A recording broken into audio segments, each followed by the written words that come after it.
decluttering is a broad topic, but I know that I can really tackle just a few things about decluttering that can really help. So in the area of decluttering, there were two specifics. One was on clothes and the other one was on holiday decor clutter. And specifically, like the other 11 months that you have to store it is what he was saying. And that was John and Sandra.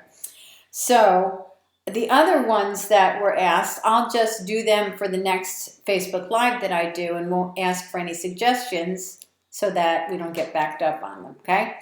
I'm going to first address decluttering in general, all right? So I'm going to look at my notes.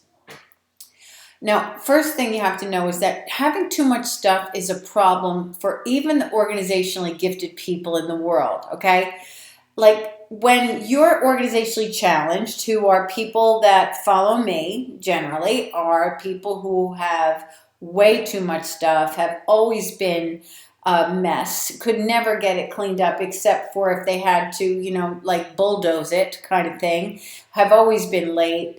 It's a very, very difficult life to live, and it's an organizationally challenged person's life. We're right-brained, we're creative, that's just what happens, all right?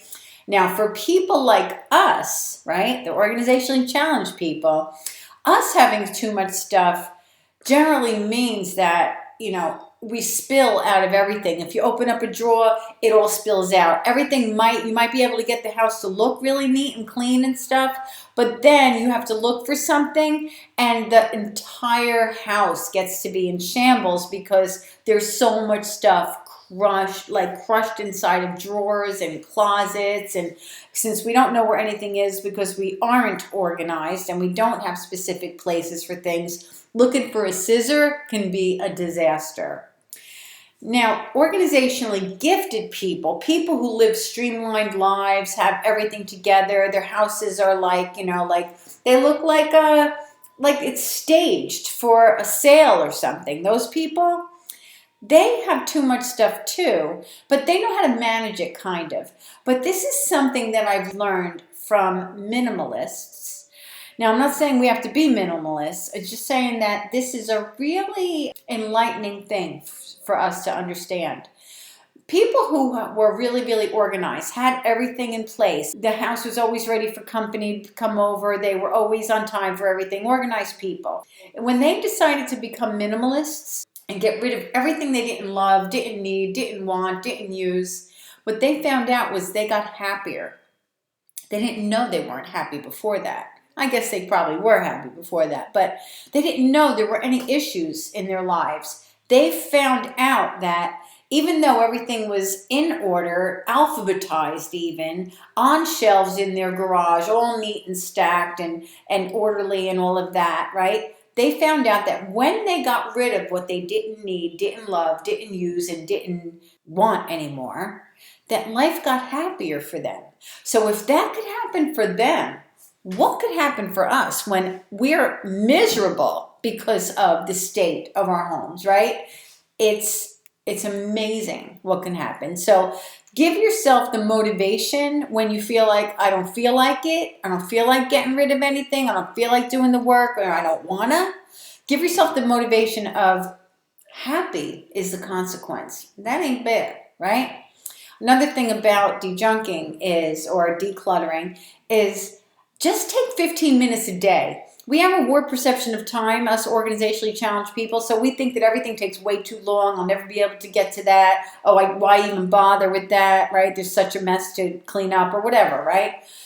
I'm telling you, it's 15 minutes is a long time. You don't realize it when you're doing something. So this is what I'm going to ask you to do. Set a timer for 15 minutes and commit to one space for this week. Since it's the holiday time, I would commit to a room that is like your main living area. Like if you're going to have company, commit to your kitchen, your living room, your dining room, all right?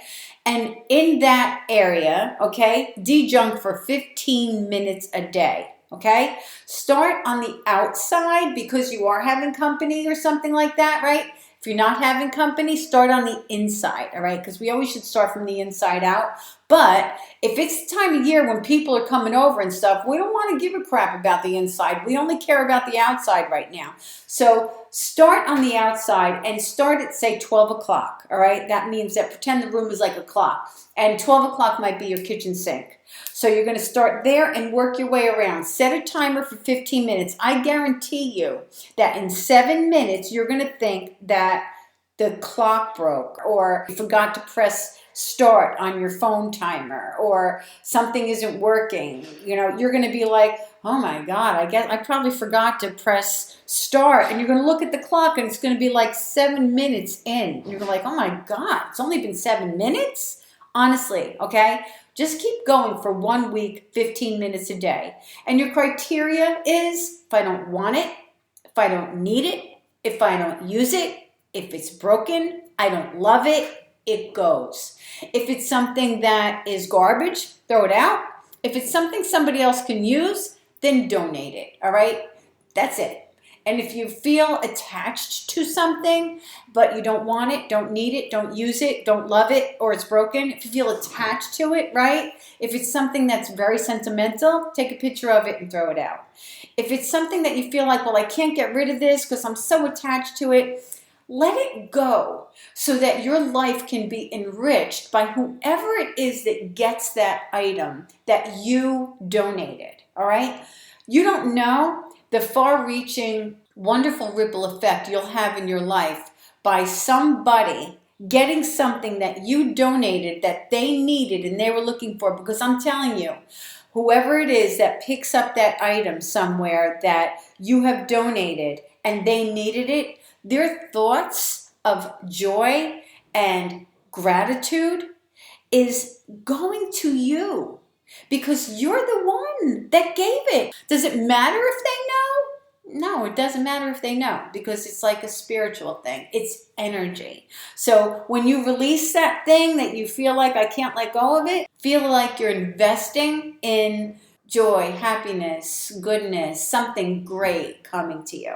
And not only that, but if it's something that they really, really needed, you can expect to have that connection of gratitude, of your generous heart being loved out there somewhere for years. Because I know I was given, clothes when my children were small and we were broke, and I'm like, oh my God, the baby needs clothes. God, she needs size 2 clothes. I need these. And then suddenly I got this bag, leaf and lawn garbage bag of children's size 2 clothes that was left at my doorstep. I don't know who it was. Never heard from him. But to this day, I still think about whoever that was that blessed me. And you think that person, whoever they were, is not still receiving the goodness of my gratitude that I still think about almost 40 years later? It doesn't go away. So there's that. Sentimental things that you have that when you're de-junking and you can't decide what you want to do is, just don't.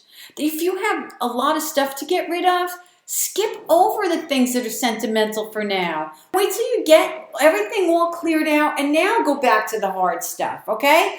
It's all right. It's been there for 20, 30, 40, 50, how many years? Even if it was just 1 year. It's been there for this long.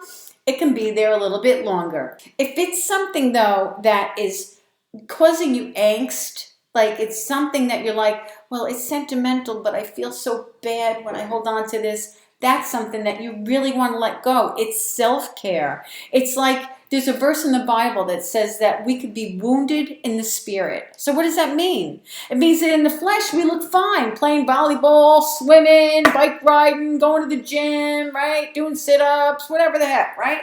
Here we are, all happy in the natural. But in the spiritual, we're wounded. So we might look great and everything like that and seem like we're okay, but in the spirit, we're limping along, maybe even in a wheelchair, right?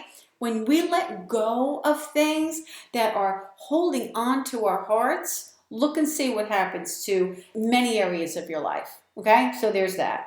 Stop shopping, okay? I know that's kind of obvious and stuff, because if you have too much stuff and you're decluttering, don't bring stuff in. And if it happens that you do, 3 things get removed for each thing that you bring in if you're going to shop, okay?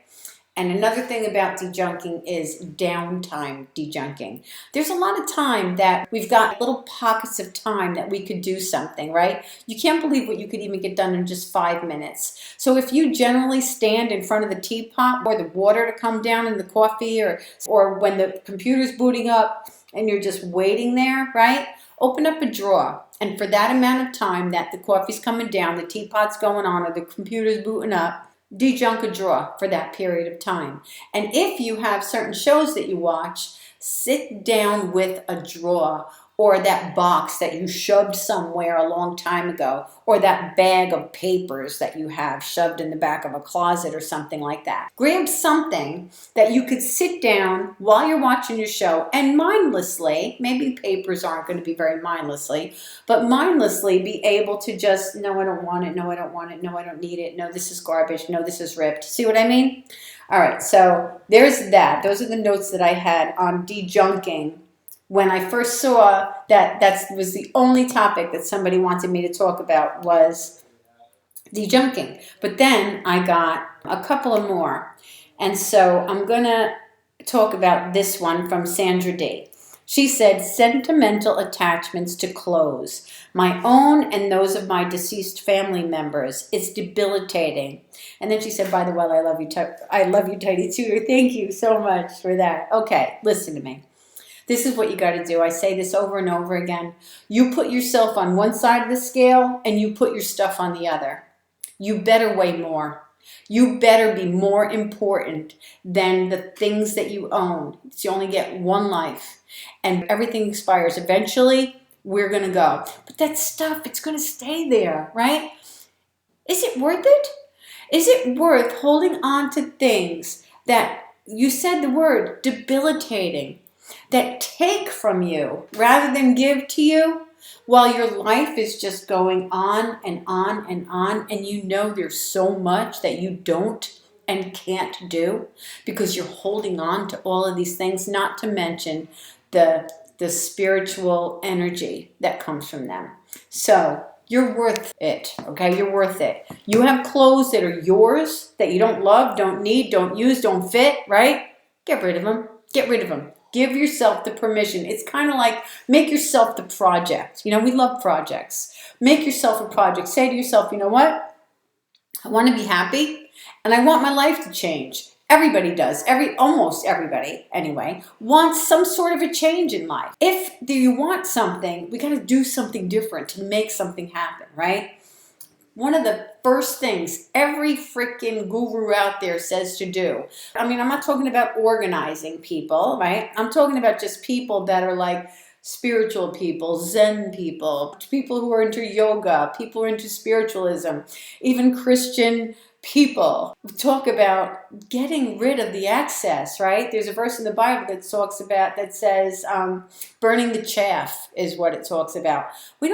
So it's part of a process of purging, it's part of a process of improving life. So what I said before about those clothes that I got, right? You think your deceased loved one's clothes are doing them any good in the closet or in the storage area? They're not doing them any good. They're not doing you any good. And you don't not love them because you release those things.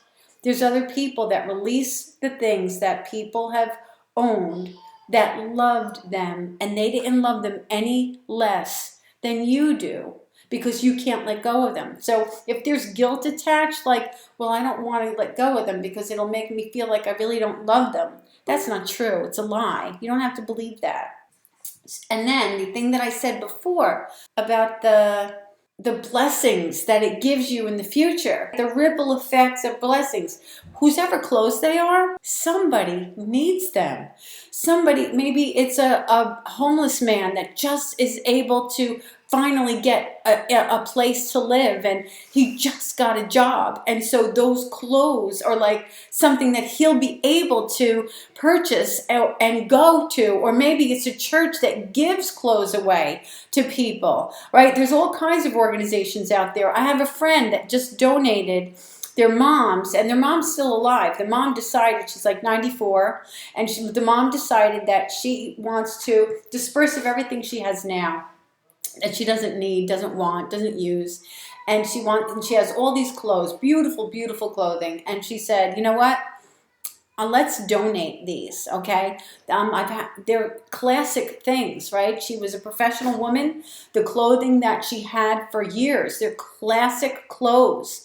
And they're beautiful and still in beautiful shape. So they went to a women's shelter, right? They're earmarked for people, for women who need to go out into the workforce again. They're going on job interviews, okay? So whatever you're going to let go of with these clothes, you just got to believe that who they're going to is divinely appointed. And if you don't do it, who's going to? God's going to keep knocking on doors. Will you do it? Will you do it? Will you do it? I'm all tearing up inside. Because it shouldn't be that hard. It shouldn't be that hard for God, who has given us the breath we breathe and everything in our lives that we can be thankful for, to encourage us to give what we don't need, don't want, don't use anymore for one of his other people who he loves, just like he loves you, who he knows they need this. My daughter needs this. My son needs this. Will you give it to them? Should we make him go door to door to door when we have storehouses of crap in our homes and there's somebody down the street who is sitting on a crappy table and chairs that wishes they had something lovely for their family to sit on for Thanksgiving, and you have that table and chairs in your freaking garage for how many years? Let go.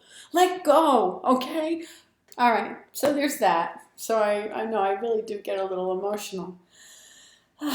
So there. Now the other one was holiday decor clutter.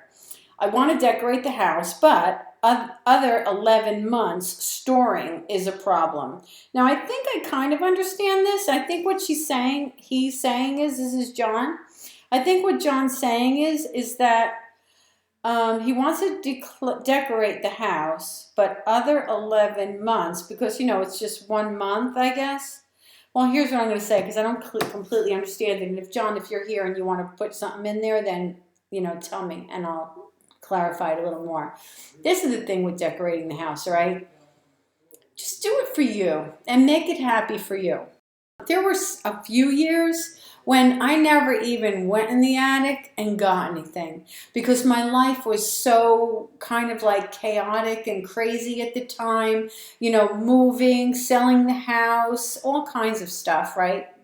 Could be going on and in your life that makes you feel like, I don't want to do that now. And this is what I did. You want to know what I did? I went to the dollar store, right? I picked up some things. I didn't want to go in the attic. I didn't want to get out my stuff. I didn't want to go through it all. It's all wrapped up. You have to unwrap it and then pack it back up. I didn't want to do any of that. Ran to the dollar store, and I even had the holidays. I even hosted Christmas at my house that year. I did, like, my family, my immediate family is like 40 people. My my brothers and sisters and everybody else, right? So we had it at my house that year. That year, you know what I did? I went to ShopRite. I bought the, what's it called? The things that you put on bushes, and so it's just one big light thing, and I just wrapped my tree around it, right? Bought a tree, a live tree, stuck it in the corner, wrapped that thing that goes on shrubs around it, done. Lights were done, right? I didn't put decorations on it. I just put the lights on it. Okay, I went to the dollar store and I bought little things that I hung on my chandelier. I bought the tinsel-y kind of stuff that's all shiny and stuff, and I just put it over the doorways. And I got some sort of a wreath or something for the front door, or I might have gotten up to my attic and just got the wreath. I don't remember, because I don't think I got a wreath at the dollar store, and I may have just gone upstairs and got the wreath, but let's just pretend I did. All right, it was a long time ago. That was it. And when I was done, I donated that stuff, right? I just don't, it was all perfect. It was all good, right? I put it together and I just donated it. Now somebody, maybe a school teacher or something that wants to do something for crafts, ends up in, a Goodwill store, sees this beautiful box of all these things are basically disposable. She uses them. You know what I mean? Or maybe another family that's like, just don't have enough. It's their very first Christmas and they just don't have enough. And so maybe then, who knows? Who cares, right? It worked for me. And next year it'll work for somebody else. And then I moved. I get rid of almost everything.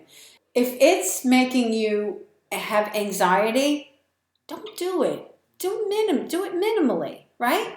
And if you have a problem with storing it, you got too much of it. That's all there is to it. We can't keep what we don't have room for, right? You either have to get a bigger house so that it fits or get rid of stuff, right? Bigger house usually isn't the solution because what do? We fill up that bigger house anyway, right? So there's that with that. I don't know if that was any help with the whole Christmas thing, but we do not have to do what the television tells us. We don't have to have what it looks like we're supposed to have. Do what makes you happy. And you'd be really, really surprised with how lovely the home could look with minimal decorations, honestly. Thank you so much for being here. I'm going to be doing a whole webinar on dejunking. It's going to be amazing. So I don't actually have the form ready for you guys to fill out to sign up for it. There's limited seats. But if you want to, and you're not on my email list, you can go to thetidytutor.com. And then I have 10 tips that you get 1 tip a day for 10 days. And if you put your name on that list, when I send out the email about the webinar that I'm going to have, you'll get that, okay? You'll get the announcement of it, all right? It'll be sometime in December, all right? Okay, bye.